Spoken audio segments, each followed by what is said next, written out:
ఎలాంటి జబ్బులు రాకుండా ఉండడానికి కోసము మనం ఆ కొలెస్ట్రాల్ ఇవ్వాలి. అంటే డెలివరీ అయిన తర్వాత 1 గంట లోపల, 1 గంట తర్వాత మనం ఇచ్చినా కూడా అది దాంట్లో అంత వాల్యూస్ ఉంటుంది, విలువలు ఉండవు. అందుకోసం పోషకాహారం ఉంటుంది.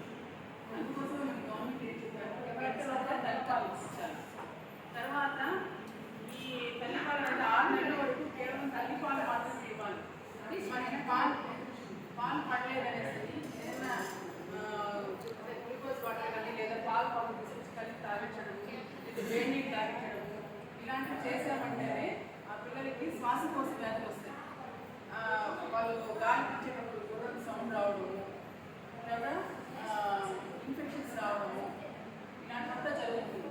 ఇవి జరగకుండా ఉండాలంటే కేవలం తల్లి ఆ బిడ్డకి పాలు ఇవ్వాలి. తల్లికి ఎలాంటి ఉంటుందంటే తల్లిపాలు ఇచ్చిన తర్వాత వాళ్ళకి ఆరోగ్యం అనేది కానీ బిడ్డకి ఆరోగ్యం కూడా చాలా బాగుంటుంది. నార్మల్ స్టేజ్కి వస్తుంది యూట్రస్ అనేది. కాబట్టి ప్రతి ఒక్క తల్లులు ఇక్కడ ఉన్న వాళ్ళందరూ డెలివరీ అయిన వాళ్ళందరూ ఉన్నారు. మీ బిడ్డలకి మీరే పాలు ఇవ్వండి. బయట నుంచి తెచ్చి ఇవ్వడము, బాటలు పాలు పెట్టడం ఇలాంటివి చేయండి. ఇది మనకి 7 రోజులు మీరు డెలివరీ ఇంటికి వచ్చిన తర్వాత అంగన్వాడీ సర్వీస్ దీని గురించి మనకి చెప్తారు. అంగన్వాడీ అసలు మీకు అవగాహన కల్పిస్తారు. మీరు హాస్పిటల్లో ఉన్న రోజులు కూడా కంపల్సరీ మీ అత్త వాళ్ళు అమ్మ వాళ్ళు మీకు వచ్చి ఉంటారు కాబట్టి వాళ్ళందరికీ చెప్పండి ఖచ్చితంగా. అంటే మీరే పాలు ఇవ్వాలి.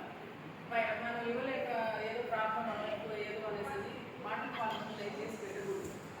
దానివల్లే మన పిల్లలకి ఎక్కువ వామిటింగ్స్ అవ్వడము, మోషన్స్ అవ్వడము, ఫీవర్ రావడము, జలుబు ఇలాంటి సమస్యలంతా కూడా వాటర్ పాలు వస్తుంది. ఎందుకంటే ఆ వాటర్ మనం సరిగా ఎంత శుభ్రంగా కడిగినా కూడా దానికి మంటికి కనిపించింది బ్యాక్టీరియా వైరస్ ఉంటుంది.